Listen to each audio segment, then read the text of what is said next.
제가 이번에 이제 여호와께 돌아가자라는 주제로 또 하나님 말씀입니다. 주제로 말씀을 전하고 있고, 우리가 Reset to the Basics, 기본으로 다시 돌아갔으면 좋겠다라는 그런 주제로 말씀을 전하고 있습니다. 하나님을 알자, 그리고 기도를 알자, 믿음을 알자, 오늘은 교회를 알자입니다. 자, 질문 한 가지 드리겠습니다, 성도 여러분. 어느 교회가 제일 좋은 교회일까요? 굉장히 센스가 있으세요. 예, 맞아요.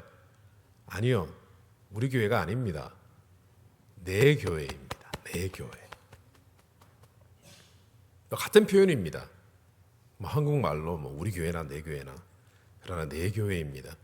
내가 섬기는 교회가 제일 좋은 교회이고, 하나님께서 분명히 내게 감동을 주셔서 교회에 정착을 하게 되었는데, 하나님께서 인도하신 교회가 바로 내 교회이고, 내 교회가 바로 제일 좋은 교회인 줄 믿습니다. 파랑새 이야기를 다 알고 있습니다. 파랑새. 어떤 사람이 이제 파랑새를 찾고자 했습니다. 파랑 색깔의 새를 갖고 싶었습니다. 세계를 돌아다녔습니다. 파랑새를 찾아다 돌아다니다 보니까 파랑새가 없어요. 푸르무리한 색깔은 있는데 파랑새가 없어요. 찾다 못 찾았습니다. 집으로 돌아왔습니다. 자신의 집에서 키우고 있는 새장 안의 새가 가장 파란색이었다는 것을 깨닫게 되었습니다. 이와 같습니다. 내가 섬기는 교회가 제일 좋은 교회입니다. 이럴 때는 항상 아멘 하셔야 되는데,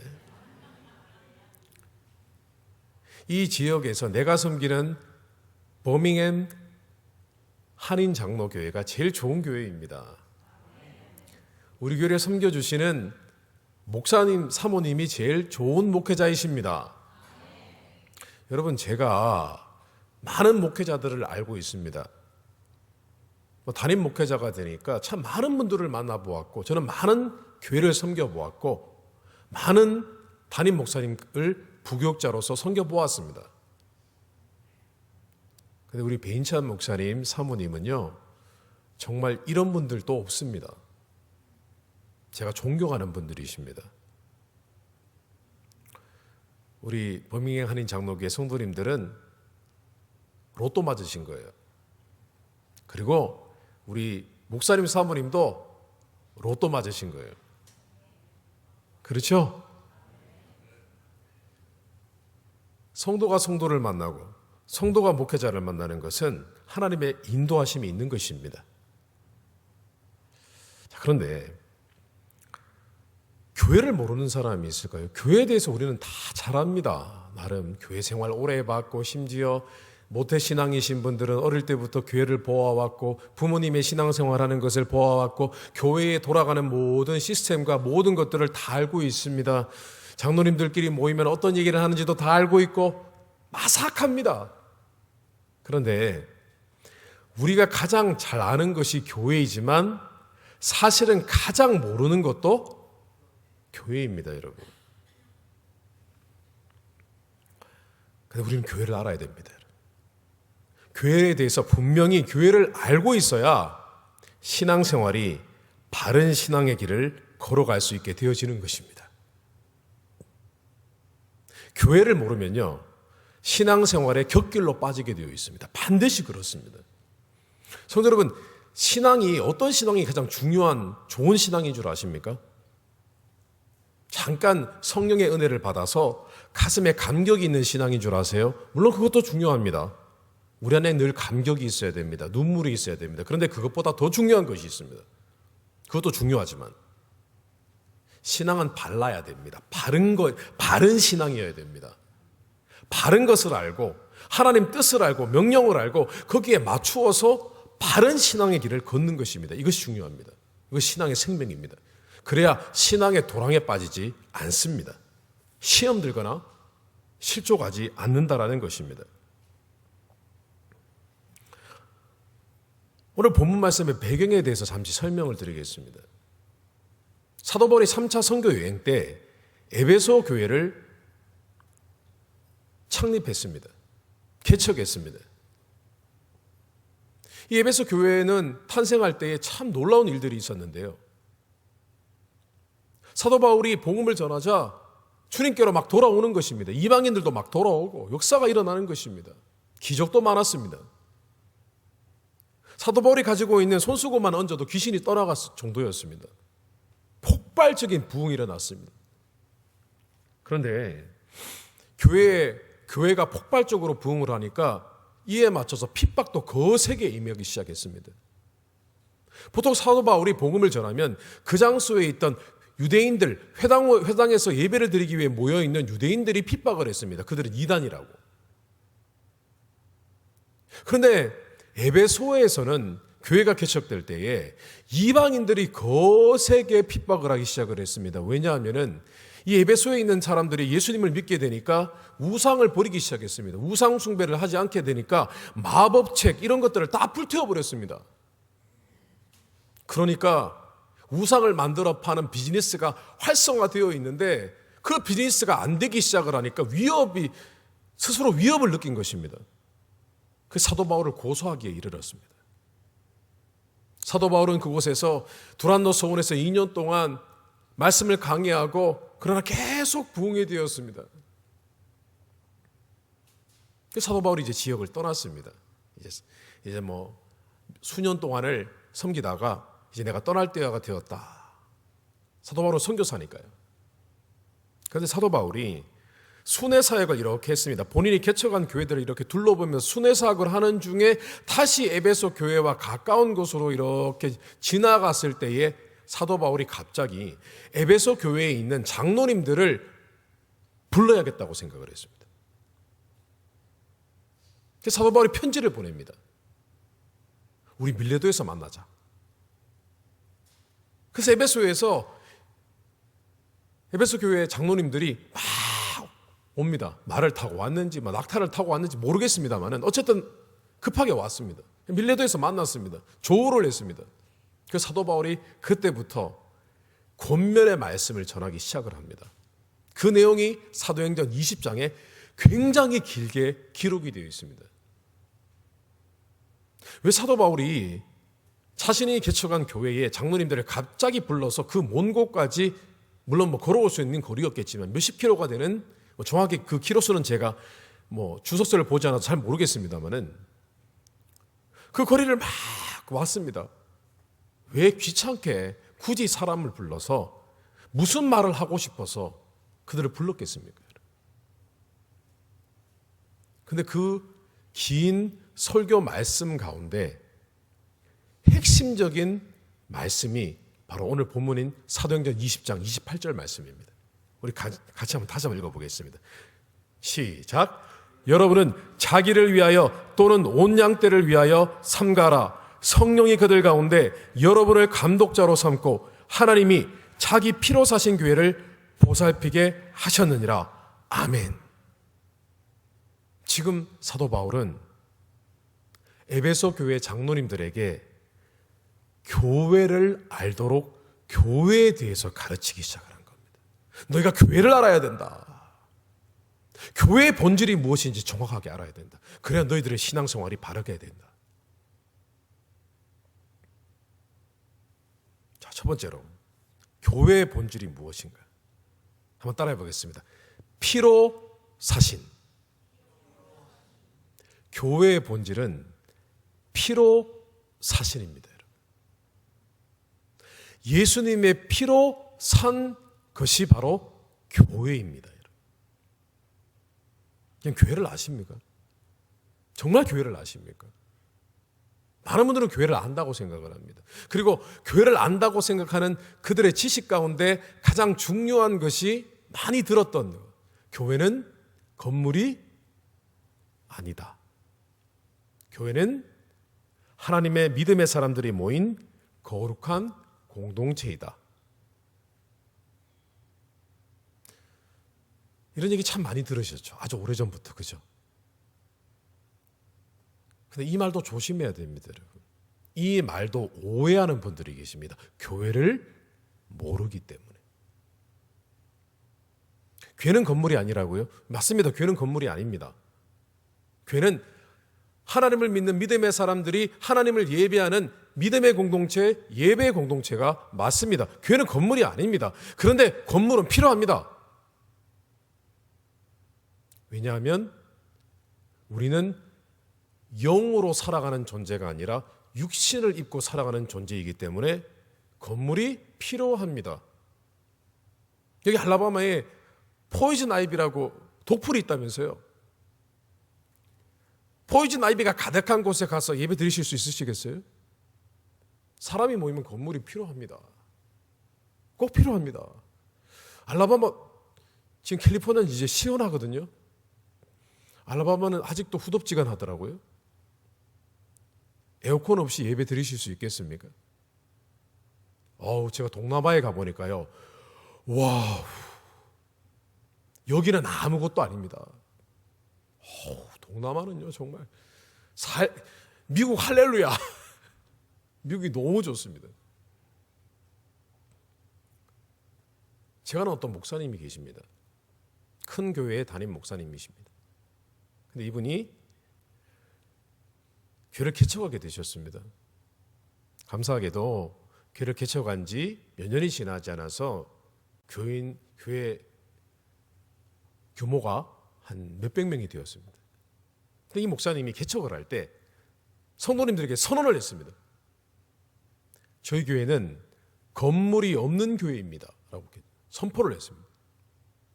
그러니까 건물을 그냥 학교의 강당이나 아니면 학교의 교실이나 빌려서 쓰면 되겠다는 거 생각을 하신 거예요. 그리고 굳이 교회를 건물을 지어서 하면 성도님들이 실족할 수도 있기 때문에 실망할 수도 있기 때문에 그냥 교회는 우리는 건물이 없습니다. 무조건. 이라고 선포를 해버렸습니다. 자, 그리고 한 6년이 지났습니다. 한 6년, 7년이 지났습니다. 교회가 성장을 하니까 몇백 명이 되니까 이 건물을 빌려준 학교도 그 사람들이 싫은 거예요. 사람이 많으니까 자꾸 뭔가 기물을 자꾸 여기 있던 걸 여기 옮기고 막 이상한 일이 벌어지는 거예요. 교회에서 싫으니까 나가라 한 거예요. 아무리 찾아봐도 그 사이즈에 건물이 없는 것입니다. 지금 어떻게 된 줄 아십니까? 건물을 하나 구입해서 리모델링을 해가지고 교회가 입주를 했습니다. 자, 목사님이 지금 거짓말한 건가요? 예, 결과론적으로는 거짓말한 게 된 겁니다. 사람이 모이니까 건물이 필요하게 되는 것이지 그것 자체가 잘못됐다고 얘기하는 것이 잘못된 것입니다, 여러분. 교회를 모르는 거예요. 교회를 모르니까 다짜고짜 건물이 필요한데도 건물 짓는 것을 비판하는 것입니다, 여러분. 교회를 모르니까. 오늘 사도 바울은 주님께 받은 영감으로 계시의 말씀을 전하고 있습니다. 뭐라고요? 여러분, 교회는 그리스도의 핏값으로 산 것입니다. 라고 했습니다, 여러분. 우리는 흔히 예수 그리스도의 보혈로 죄 용서받고 구원을 받았다고 생각을 합니다. 그러나 하나님의 계획은요, 예수 그리스도의 보혈과 그의 죽으심으로 말미암아 하고자 하셨던 궁극적인 목적은 개인의 영혼 구원이 아니라, 그것이 전부가 아니라 교회를 세우는 것이었습니다, 여러분. 실제로 우리가 구원받은 것도 예수님이 피를 흘리셔서 구원을 받은 것이 아닙니다. 성경적으로 구원은 죄인은 무조건 죽어야만 됩니다. 그래서 구원이 이루어지려면 누군가가 우리가 죄 때문에 죽어야 할 그 죽음을 대신 죽어야 됩니다. 예수님은 피를 흘리시고 십자가에 달려 피를 다 쏟으시고 죽으셨기 때문에 그 우리 대신 죽으신 죽음 때문에 우리가 구원을 받게 된 것입니다, 여러분. 아멘이십니까? 주님이 피를 살짝 이렇게 손에 베어서 피를 조금 흘리면 그 피가 우리 죄를 용서받는 게 아니라 피를 흘리신 것은 우리의 죄를 깨끗이 하시는 역사가 있고, 주님이 물과 피를 다 쏟으실 때 주님이 십자가에서 육신의 생을 마감하실 때 그 죽음이 우리의 죄로 인해 죽어야 될 이 죽음을 대신함으로 말미암아 우리가 구원을 받은 거예요. 그것을 우리는 다른 말로 하나님의 자녀, 의로운 자녀가 되었다라고 하는데, 여기서 의롭다는 건 우리가 의로운 사람이 됐다는 게 아니라 우리가 이제 죄 없음이 되었다. 그분이 죄로 대신 죽었기 때문에 우리는 무죄다. 이런 의미입니다. 근데 주님께서 이러하여서 한 사람 한 사람을 다 구원을 해가지고 예수님이 피를 흘리시고 죽으시고, 결국 주님이 하려고 했던 것은 자신의 몸을 깨트리시고 다시 자신의 몸을 세우시는데, 그것이 바로 피값으로 산 교회라는 것입니다, 여러분. 그럼 사왔다는 게 어디서 사왔다는 거예요? 우리의 원래 주님 믿기 전에 우리의 아비는 누굽니까? 아니, 육신의 아버지 이름을 대시지 마시고 우리의 아비는 마귀입니다. 주님 믿기 전에 우리의 아비는 마귀였습니다. 우리 마귀에 소속된 사람들입니다. 그러나 주님이 피값을 지불하고 우리를 어두움의 세력에서 사오신 것입니다. 그래서 영어로 구원을 구속이라고 하는데, 영어로는 redemption이라고 합니다. redemption, redeem, 보상하다, 상환하다는 뜻입니다. 피를 지불하고 피값을 지불하고 우리를 사오신 것입니다. 그래서 구원이라는 것은 redemption입니다. redemption. 자, 우리가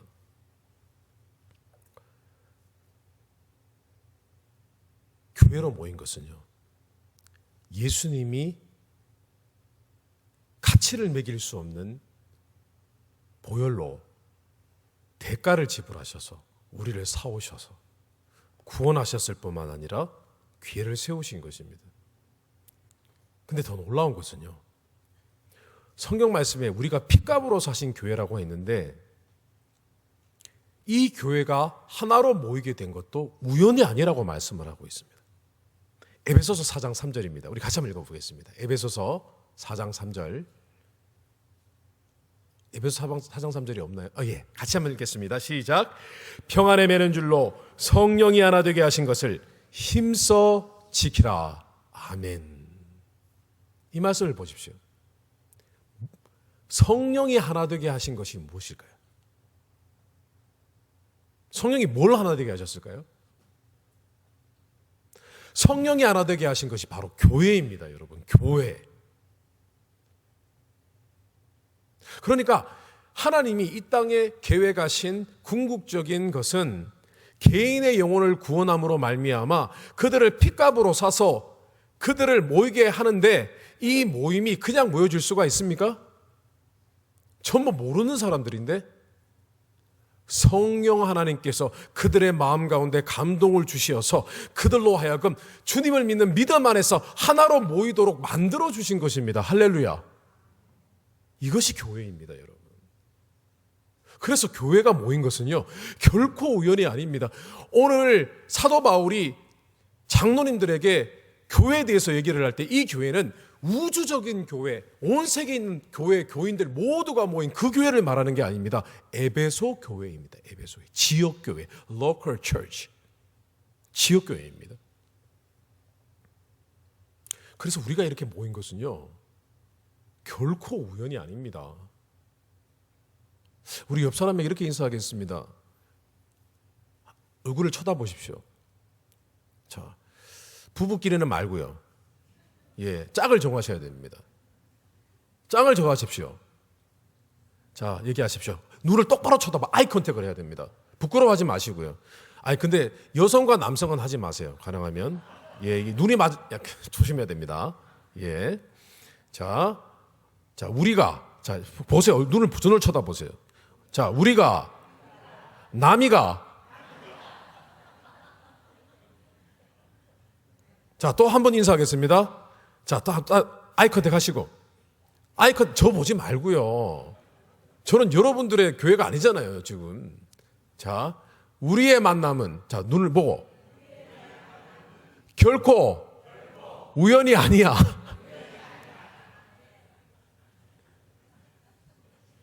여러분, 가만히 한번 생각해 보세요.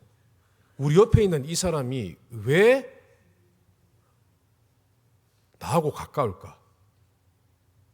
원래 우리는 친해질 수 없는 사이입니다, 여러분. 그 사람 남입니다, 원래. 남이에요. 그런데 성령 하나님께서 우리의 마음에 감동을 주셔서 이 교회로 모이게 하시기 때문에 만난 지 1년, 2년, 3년밖에 안 됐는데 그 사람이 마치 언니로 느껴지고 동생으로 느껴지는 거예요, 여러분. 형님으로 느껴지는 겁니다, 여러분. 이것이 가능한 것은 우리가 같은 믿음을 가지고 있기 때문에, 같은 성령을 받았기 때문에 가능한 것입니다, 여러분. 그래서 우리가 남일 수 없는 것이에요. 그래서 어떨 때는요, 믿음의 형제 자매가 같은 믿음의 형제 자매들을 위해서 희생할 때요, 형제보다 더 깊은 우애가 있게 되어집니다, 여러분. 더 깊은 사랑을 나눌 때가 있어요. 그것이 가능한 이유가 성령이 하나 되게 하셨기 때문인 것입니다. 오늘 사도 바울이 이 말씀을 계속해서 증거하고 있습니다. 근데 골로새서 1장 24절에 이런 말씀도 있습니다. 다시 읽겠습니다. 나는 이제 너희를 위하여 받는 괴로움을 기뻐하고 그리스도의 남은 고난을 그의 몸된 교회를 위하여 내 육체에 채워노라. 아멘. 그 주님이 최종적으로 교회에 대해서 하신 말씀이 뭐냐면, 내가 핏값으로 지불하고 교회를 샀는데 이것은 나의 몸이라. 교회는 the body of Christ. 주님의 몸인 것입니다. 그래서 쉽게 얘기하면 주님이 십자가에서 자신의 몸을 깨트리시고 교회를 통하여 자신의 몸을 다시 재창조하신 것입니다. 이렇듯 교회가 영적인 공동체이기 때문에 핏값으로 사시고 성령이 하나 되게 하셨기 때문에요, 이 교회는 아이러니하게도 이상한 일들이 일어납니다. 좋을 때는요 정말 너무 좋습니다. 다 주고 싶어요. 아니, 만난 지 1년도 안 됐는데 보통 우리가 1년 만나고 알고 지낸다고 주일날 한 번 본다고 친해질 수 있습니까? 근데 이상하게 친한 것 같아요. 한 10년 만난 것 같은 느낌이 들어요.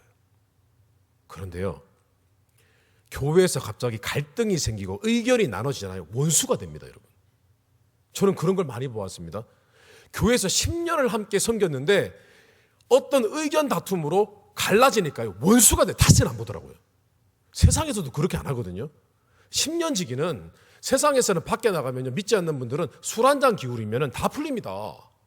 근데 교회는 안 그렇더라고요. 왠 줄 아세요? 예수 믿는 사람이 나빠서 그런 게 아니에요. 원래 그 사람하고 그 사람은 남이었던 거예요. 친해질 수 없는 사람인데 성령께서 역사하셔서 같이 신앙생활 하다 보니까 가깝게 느껴진 것 뿐이었던 거예요. 그런데 이해관계가 틀어지니까 갑자기 영적인 존재가 육적인 존재로 되면 그 사람이 나빠 보이는 거예요. 자기가 뭔데? 이렇게 되는 거예요. 이것이 교회가 하나 되기도 쉽지만 분열되기도 쉬운 이유입니다, 여러분. 이 비밀을 아셔야 됩니다. 그럼 만약에 그런데 정말 교회가, 이 교회의 본질이 예수 그리스도의 피값으로 사시고 이것이 주님의 몸이라면 우리가 교회를 대하는 태도가 달라져야 되지 않을까요? 왜냐하면 주님이 피값으로 버밍햄 한인 장로교회를 사셨고 성령께서 이 교회를 이 땅에 세우시고 하나 되게 하셨다면 여기에는 하나님의 영광성이 있는 것입니다, 여러분. 하나님의 영광이 이 자리에 있는 것입니다, 여러분. 하나님의 임재가 있는 것입니다. 자, 그럼 어떤 일이 벌어지냐면 우리가 교회를 잘 섬기면 하나님을 영광스럽게 하는 것이고 우리가 교회를 잘못 대하면 하나님의 영광성을 훼손하는 것이 됩니다, 여러분.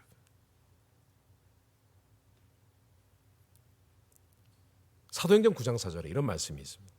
땅에 엎드려져 들음에 소리가 있어 이르시되 사울아 사울아 내가 어찌하여 나를 박해하느냐 하시거늘.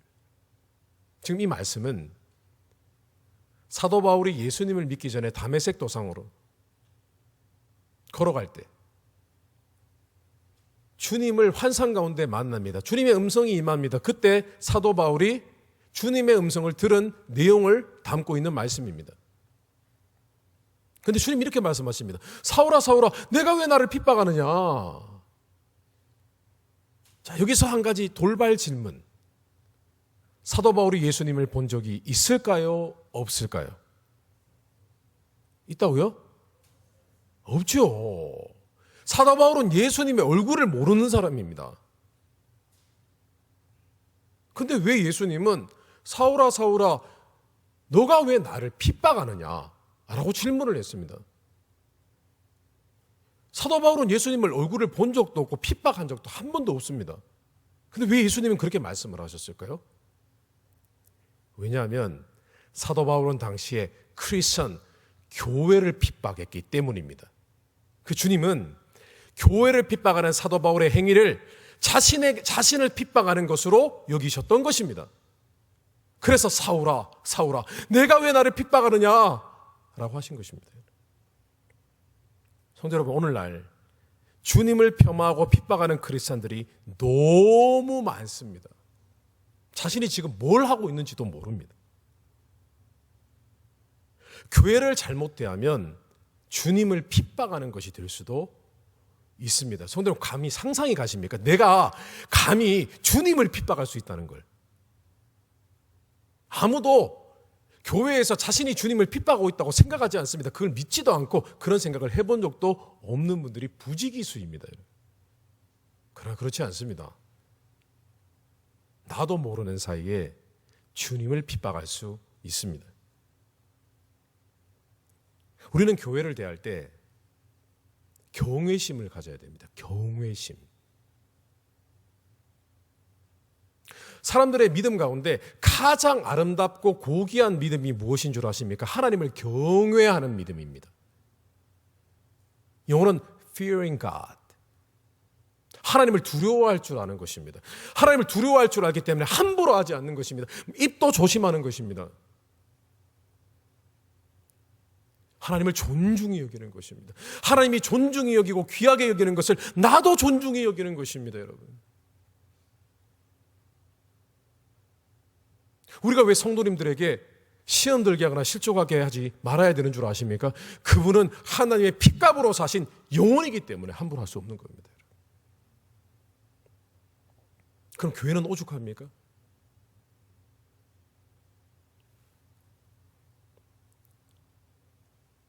성경 말씀에는 경외하다라는 단어가 참 많이 나옵니다. 반면에 하나님을 만홀히 여기지 말라, 경홀히 여기지 말라라는 표현이 또한 많이 나옵니다.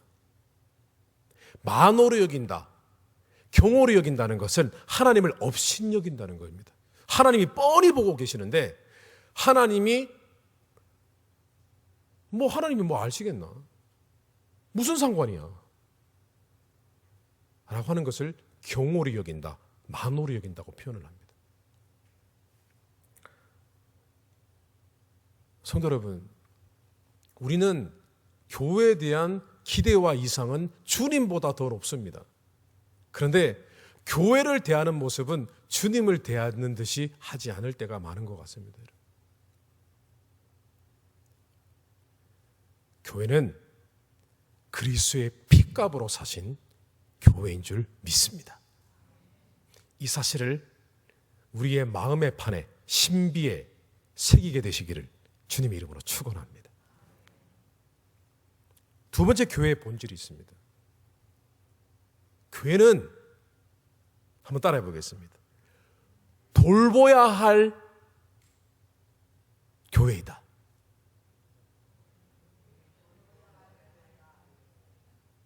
교회는 돌보아야 할 곳입니다, 여러분. 우리는 이렇게 생각을 합니다.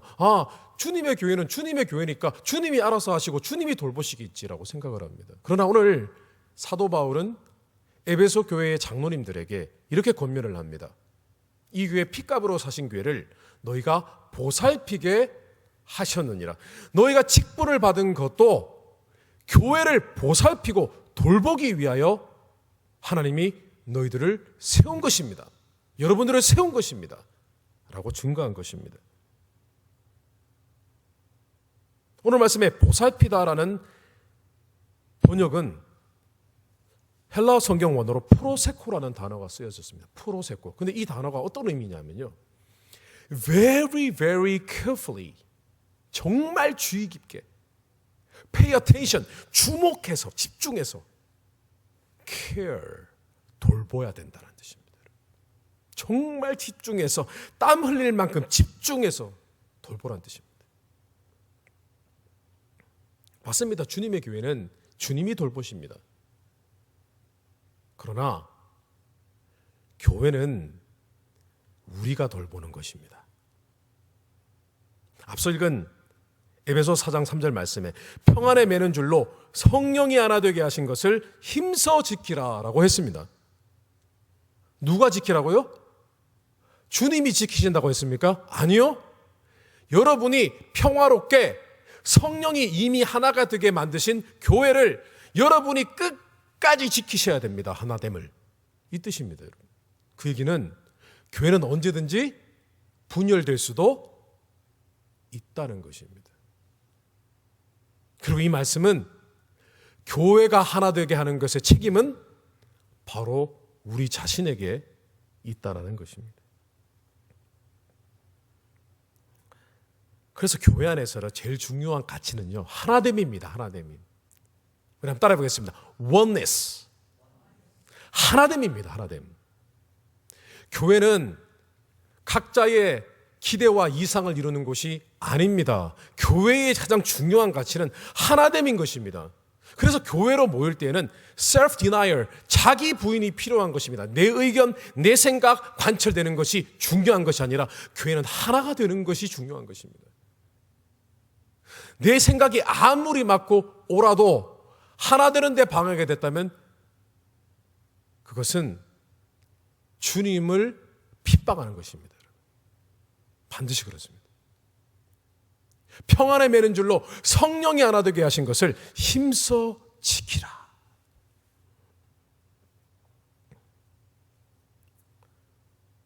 고린도 교회가 문제가 많은 교회였다는 것을 성도님들은 알고 계십니다. 그러나 그것 아십니까?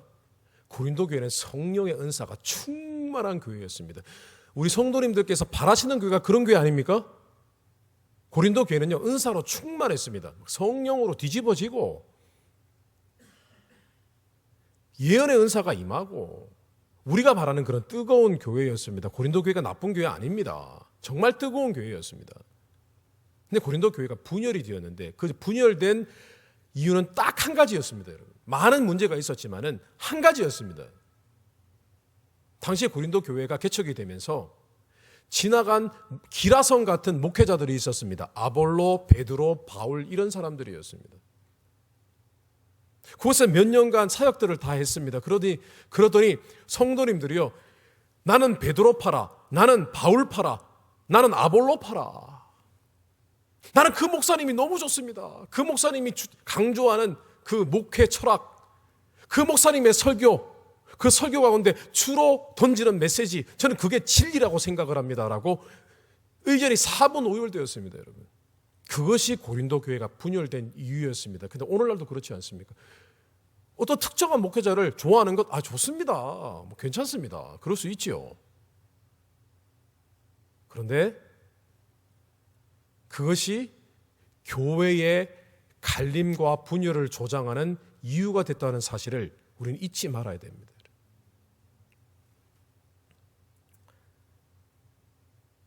오늘 28절 전반절에 사도 바울이 이렇게 권면하고 있습니다. 여러분은 자기를 위하여 또는 온 양떼를 위하여 삼가라. 성령이 그들 가운데 여러분을 감독자로 삼고, 교회 안에 직분을 뽑습니다. 임직을 합니다. 그 이유가 무엇입니까? 첫 번째 이유는 교회를 보살피라고. 명예직이 아닙니다.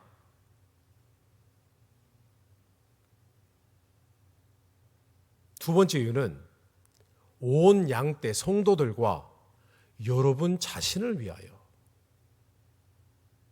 교회를 제대로 돌보지 아니하면 여러분 장로님들의 신앙도 다치고, 집사님들의 신앙도 다치고, 권사님들의 신앙도 다치고, 다른 교회 성도들도 다 다치기 때문에 여러분 아주 주의 깊게 여러분의 교회를 보살피십시오. 오늘 교회의 본질이 무엇입니까?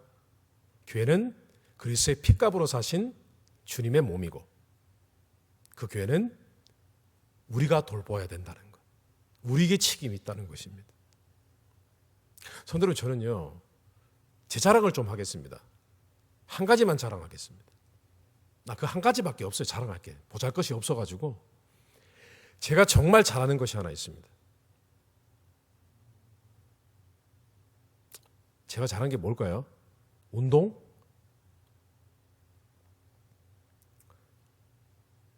저는 교회를 사랑합니다. 누구보다 주님의 몸된 교회를 사랑합니다. 이것이 제 자랑입니다. 저는 누구보다 교회를 사랑합니다. 교회를 위해서 헌신하고 희생할 준비가 되어 있습니다. 저는 언제든지. 교회가 저 때문에 어려움이 있잖아요. 저는 조용히 아무 말 없이 사라질 각오가 되어 있는 사람입니다. 아무 이유가 없습니다. 왜냐하면 저는 이미 젊을 때부터 말씀을 읽으면서 교회관을 정립했습니다. 교회론을 정립을 했습니다. 이미 20대 때. 이 주님의 몸이구나. 핏값으로 샀구나. 그 교회를 섬길 때 저는 늘 두렵고 떨림이 있었습니다. 지금으로부터 15년 전에 캘리포니아의 토렌스 지역의 바닷가 근처에 교회를 섬기게 되었습니다. 교회 규모가 꽤 됐습니다. 어린아이 합쳐서 출석이 한 550명? 그 정도 됐습니다. 600명 될 때도 있었습니다. 교회 청년 담당 목회자로 제가 섬겼습니다. 근데 어느 날 아내와 함께 새벽 기도를 섬기고 기도회를 막 했습니다. 한두 시간 기도를 이렇게 하는데 아내가 갑자기 환상을 보게 되어집니다. 사도 바울이 그랬던 것처럼 환상을 봅니다. 근데 이상한 환상이었습니다. 눈을 감고 보이는 것이 아니라 눈을 뜨고 보이는 것이었습니다. 목사님 맨날 환상 그렇지 않습니다. 저도 제 목회 가운데 딱 3번 환상을 보았습니다. 나는 환상을 보는데 이상한 일이 일어났습니다. 성도님들이 전부 다 각자 기도를 하고 말로 기도하고 묵상 기도도 하고 막 기도를 하는데 교회의 새벽 기도 시간이 조용하진 않잖아요. 근데 갑자기 정적이 쫙 흐르는 겁니다. 소리가 갑자기 페이드아웃 됩니다. 그 성도님들이 전부 다 강대상의 이 회중석에서 머리를 다 이렇게 숙이고 아무 말을 하지 않는 겁니다. 분명히 원래는 기도하고 다 계시고 기도의 목소리가 울려 퍼지고 있는데 그 소리가 갑자기 뮤트가 된 겁니다. 그리고 갑자기 이렇게 그림이 보이기 시작을 하는데 두 손이 보이는데 두 손 위에 이렇게 그릇이 있는데 그릇 속에 미니어처처럼 교회 성도님들이 권사님들, 장로님들, 집사님들이 막 가득 모여 있는데 거기서 막 기뻐서 막 춤을 추고 있는 겁니다. 그런데 이 두 손이 이 그릇을 막 잡고 흔들어요. 막 흔드니까 막 성도님들이 막 좋아합니다. 그걸 보는 거예요, 이렇게. 그 이야기를 듣는 순간에 이건 좋은 게 아닌데. 교회가 기도가 살아있어야 됩니다. 새벽 기도에도 있고 다 있지만은 교회의 영적인 파워가 충만하지 않았던 것입니다. 성도 여러분, 기도하셔야 됩니다. 교회의 부흥이 필요하면 말로만 부흥이 있어야 된다 그렇게 얘기를 해서 되는 게 아니라 기도가 살아있어야 됩니다. 예배에 말씀이 충만해지려면 기도꾼들이 필요합니다, 여러분. 저희 감사님 교회는 1부, 2부, 3부 때마다 5명에서 10명씩 권사님들이 모여가지고 미리 예배를 1부 드리면 2부에 와서 2부 때 예배의 시작부터 끝까지 모여서 무릎 꿇고 눈물로 기도합니다. 그래 예배가 부흥합니다. 하나님의 임재가 강하게 나타나게 됩니다. 아마 그 아내가 보았던 환상은 분명히 교회가 기도가 부족하고 무언가 마귀가 무슨 일을 꾸미고 있다는 그런 신호였던 것 같습니다. 그래서 저희가 그때부터 눈물로 교회를 위해서 막 충고를 했습니다. 기도했습니다. 막 기도했습니다. 그런데 한 석 달쯤 뒤에 갑자기 교회가 문제가 생겼습니다. 정말 좋은 교회였고 안정된 교회였고 담임 목사님은 이미 22년 동안 담임 목회를 한 교회였습니다.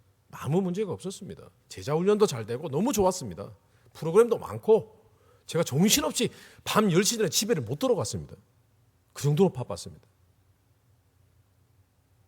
근데 교회에 갑자기 담임 목사님과 장로님들과 여러분들 사이에 오해가 생기고 담임 목사님이 조금 이렇게 어떤 결정에 있어서 조금 실수한 부분도 있었는데 사실 들어보면은 세상 사람들이라면 그냥 넘어갈 수 있는 문제인데 이것이 불거져서 교회 사이에 반목이 일어나기 시작을 했습니다. 그랬더니요, 한 달, 두 달 사이에 교회가 반으로 쪼개져 버렸어요. 삽시간이었습니다. 저는 처음에 놀랐습니다. 아니, 이렇게 건강한 교회가 이렇게 문제가 생길 수가 있는가. 막 울면서 매일 새벽까지 기도를 했습니다. 근데 그 두 달, 석 달 사이에 모든 부교육자들은 다 사임하고 떠나버렸습니다. 교회가 너무 시끄러우니까, 감당이 안 되니까. 저도 이제 양복 안주머니에 사표를 탁 집어넣고 준비하고 있는데 교육 담임 목사님이 교회를 떠나게 되셨습니다. 그 담임 목사님 저를 부르셨습니다. 목사님, 제가 비록 떠나지만 저는 교회를 사랑합니다. 목사님, 제가 떠나도 목사님이 이 교회에 새 담임 목사님이 오고 교회가 안정될 때까지 목사님이 좀 지켜주지 않으시겠어요? 라고 부탁을 하셨습니다. 그래서 제가 고민을 했습니다. 고민을 하고 그 순간에 이것이 하나님의 뜻이 아닌가라는 생각이 들어서 제가 그렇게 하겠습니다라고 해버렸습니다. 이 속에는 사표가 있는데요. 그리고 이제 고생이 시작이 됐습니다. 교회의 유일한 사역자가 저밖에 없었습니다. 교회를 돌보기 시작을 하는데 상처로 얼룩진 우리 성도님들의 마음을 회복시키기 위해서 계속 신방을 하고요.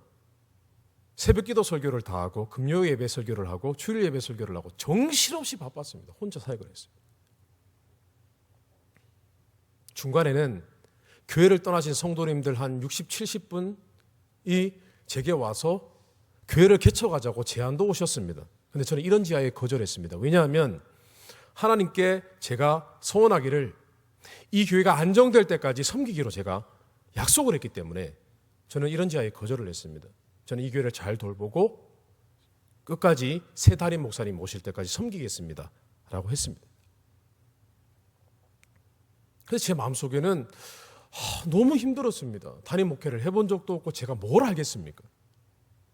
근데 그때는 참 젊었던지요, 성도님들에게 금요예배 드릴 때요, 장로님들, 권사님들 다 계신데요, 우리는 회개해야 된다고 그러면서 그분들 지금 상처받아 있는데 다 나오라고 무릎 꿇고 회개하라고 막 그랬습니다. 제가. 근데 또 성도님들 얼마나 착하신지 또 말 들어요. 젊은 목회자들 나가지고 무릎 꿇고 막 기도하고 회개하고, 우리가 기도가 부족했기 때문에 하나님 교회가 이렇게 되었습니다, 용서해 주십시오, 막 기도를 했습니다.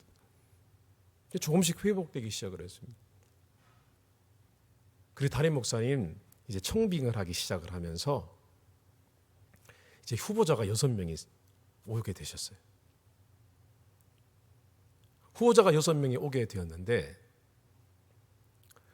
이 6분 이 오시게 되고 이제 주일날 설교 스케줄이 다 잡혔을 때 어느 날 제가 신문을 보았는데 신문에 광고가 났습니다.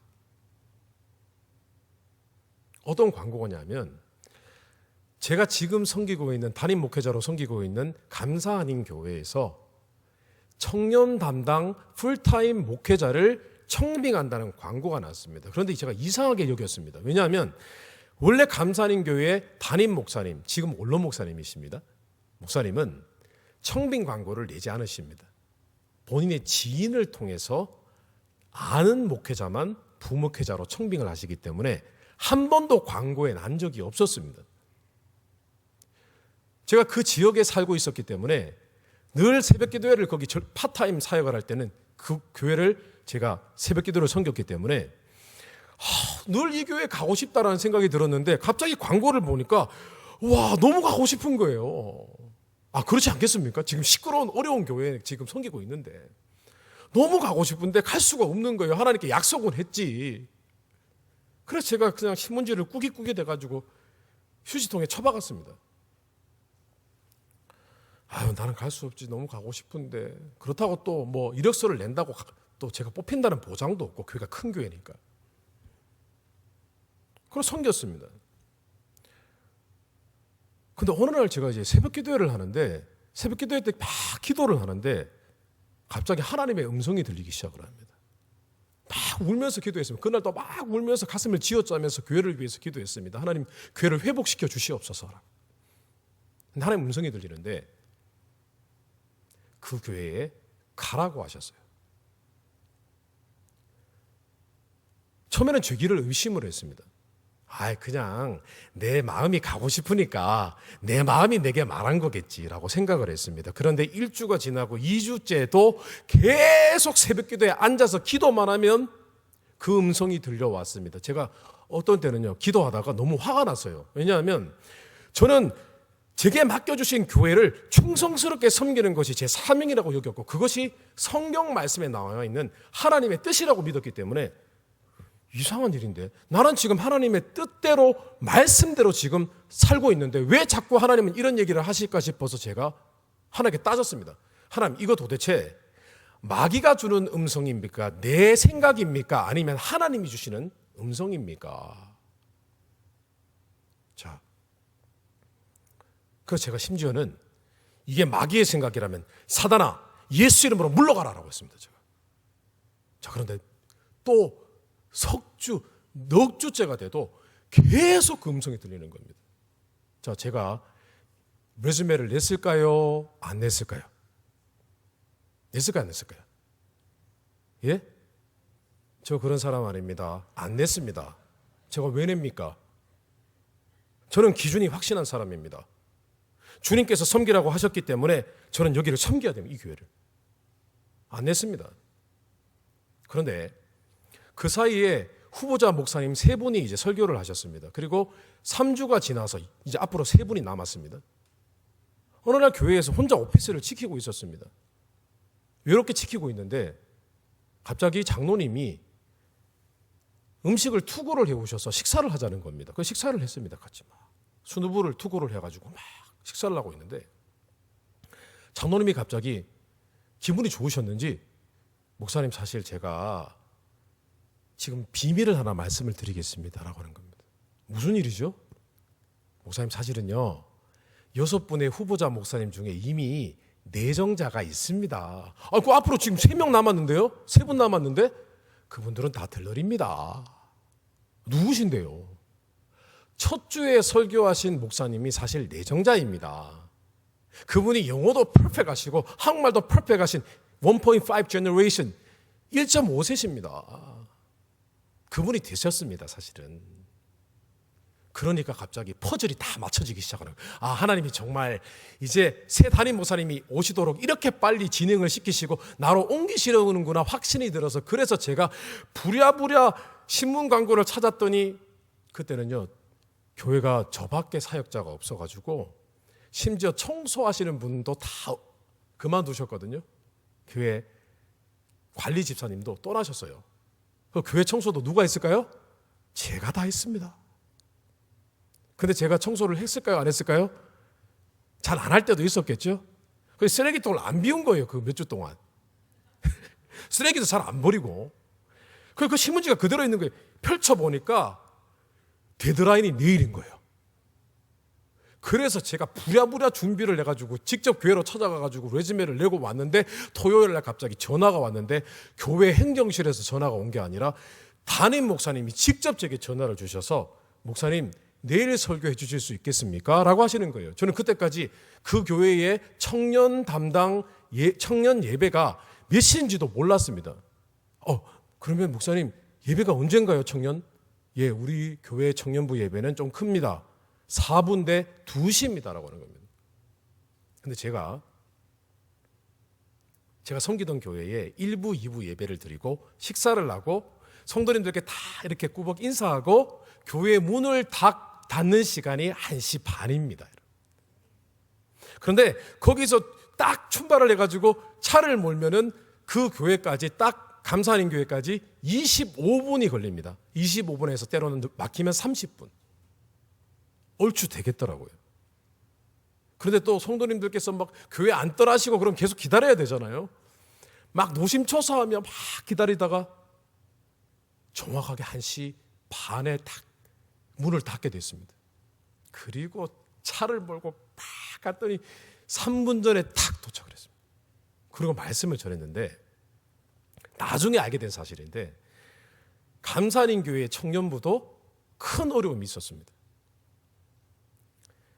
청년부를 담당하던 목사님이 어느 날 갑자기 담임 목사님의 허락도 없이 청년들 리더들을 그때 청년부가 100명 정도 됐습니다. 90명에서 100명.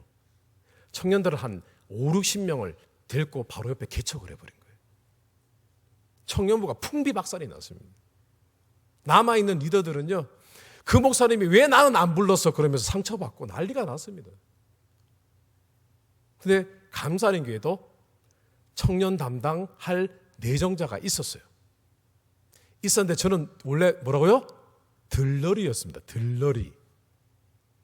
근데 이때 청년부가 혼란에 빠지니까 청년 남아있는 리더들에게 당시 담임 목사님께서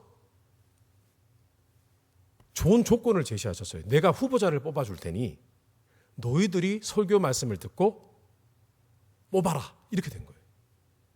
그래서 원래 내정자가 있었는데 제가 말씀을 전하고 청년부 리더들이 저를 몰표를 한 거예요. 그래서 제가 청년 담당 목회자가 되었는데 정말 기가 막힌 일은요. 새 담임 목사님이 취임하는 주일날 제가 사임하는 날이 되었습니다. 기가 막히지 않습니까? 교회가 안정이 되어지고 새 담임 목사님이 취임을 하시고 그날 제가 사임을 하고 목사님께 목사님 너무 감사드립니다. 그리고 제가 나와서 바로 그 다음 주에 청년 담당 목회자가 되었습니다. 그리고 제가 지금 감사린 교회 담임이 되었습니다. 제가 뭘 잘하겠습니까? 저는 우둔합니다. 잘 모릅니다. 그러나 한 가지 기준은 있습니다. 저는 교회를 사랑합니다. 교회는 주님의 몸이기 때문에 희생하고 헌신할 가치가 있는 것이고, 교회는 피값으로 사셨기 때문에 내 목숨을 다하여 섬길 때 우리 주님께서는 사울아 사울아 내가 왜 나를 핍박했느냐가 아니라 착하고 충성된 종아 고맙다 라고 말씀해 주실 것입니다. 앞서 읽은 골로새서 1장 24절 말씀해 보니까요, 사도 바울은 나는 이제 너희를 위하여 받는 괴로움을 기뻐하고 그리스도의 남은 고난을 그의 몸된 교회를 위하여 내 육체에 채워놓으라고 했습니다. 사도 바울은 내가 주님을 위해서 순교하고 헌신한다고 하지 않았습니다. 나는 주님의 교회를 위해서 내 육체의 고통을 채운다. 무슨 말입니까? 교회를 위해서 헌신하고 내가 희생하겠습니다라고 한 것입니다. 왜냐? 교회는 주님의 피값으로 사신 주님의 몸이기 때문입니다. 성도 여러분, 우리는 오늘 결단해야 됩니다. 마지막 주님을 만나는 그 순간에 내가 왜 나를 핍박하였느냐? 이 질문이 아니라 내 사랑하는 딸아, 내 사랑하는 장로야, 내 사랑하는 집사야, 내 사랑하는 권사야, 내 딸아, 내 아들아, 나의 몸을 사랑해줘서 정말 고맙다. 그럼 우리는 이렇게 대답하는 거예요. 또 잘난 척하면 안 됩니다. 저는 무익한 종입니다. 아무것도 한 일이 없습니다. 오늘 여러분의 마지막 주님을 만날 때의 대화가 이런 대화로 귀결되시기를 주님의 이름으로 축원합니다. 우리 같이 기도하시겠습니다. 여러분, 우리 기도해야 됩니다. 우리 회개하셔야 됩니다. 내가 받았던 생각과 감동들이 우리 주님의 몸을 핍박하는 것은 아니었을까요?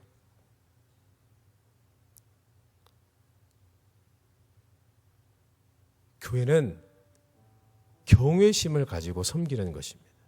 경외심을 가지고 경외하는 것입니다. 오늘 이 시간 하나님께 나의 말과 나의 행동이 교회 하나됨을 흔들어 놓지는 않았는지 다시 회개하고, 아니 괜찮습니다, 다짐하시면 됩니다. 내가 이제는 핏값으로 사신 교회, 주님 이 교회를 위하여 희생하겠습니다, 헌신하겠습니다, 자기를 부인하겠습니다. 주님, 나를 통하여 영광 받아 주시옵소서. 저를 통하여 교회를 세우시고 영광 받아 주시옵소서라고 우리 시간 다 같이 주여 한번 부르짖고 기도합니다. 주여. 하나님 고맙습니다. 하나님, 이 땅에 하나님 믿음 생활 홀로 하지 않도록 우리를 내버려 두지 않으려 하시고, 우리를 교회로 불러주시어서 교회를 통해서 믿음이 성장하고 교회를 통해서 하나님을 섬길 수 있는 이 놀라운 은혜, 하나님, 우리가 전도와 선교를 하기에 힘들 때가 있지만은 주님께서 교회를 주심으로 말미암아 우리가 교회를 섬길 수 있고 믿음의 형제자매들을 돌볼 수 있게 하심을 감사드립니다. 하나님, 우리 안에 하나님 아버지, 우리 안에 나왔던 우리의 자아를 이 시간 하나님 깨트려 주시고, 하나님 내 의견과 내 의를, 자기 의를 깨트려 주시고, 하나님 아버지, 교회를 위해서라면 하나님 나의 맞다 옳다는 생각까지도 내려놓을 수 있는 그런 은혜를 주옵소서. 하나님, 주님의 교회가 하나님 아버지 나보다 더 중하며 주님의 교회가 내 생각보다 더 중한 것을 이 시간 고백하게 하여 주옵소서. 하나님, 교회를 위해 충성할 때, 교회 하나님을 위해서 희생할 때 하나님 우리의 자녀들을 돌보아 주시고 우리 하는 모든 일들에 복을 내려주시며, 하나님 주님, 우리의 신앙이 하나님 다시 새롭게 되어질 수 있도록 인도하여 주옵소서. 인도하여 주옵소서. 하나님, 우리가 주님께 감사할 것밖에 없지만 주님이 고맙다라고 하는 이야기를 들을 수 있는 우리 성도님들이 되게 하옵시고, 주님 충성스러운 종으로 이 땅을 섬길 수 있도록, 우리 교회를 섬길 수 있도록 인도하여 주시옵소서.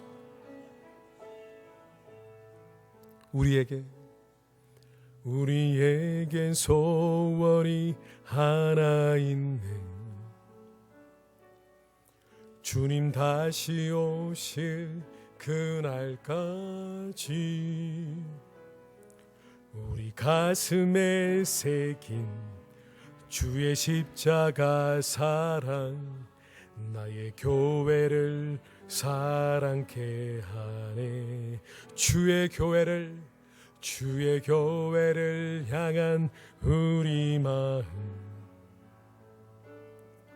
희생과 포기와 가난과 고난, 하물며 죽음조차 우리 막을 수 없네. 우리 교회는 이 땅의 희망, 교회를 교회되게, 예배를 예배되게 우릴 사용하소서. 진정한 부흥의 날 오늘 임하도록 우릴 사용하소. 성령 안에 예배하리라. 자유의 마음으로 사랑으로 사역하리라. 교회는 생명이니 교회를 교회되게, 예배되게 우릴 사용하소서. 진정한 부흥의 날 오늘 임하도록 우릴 사용하소서. 우릴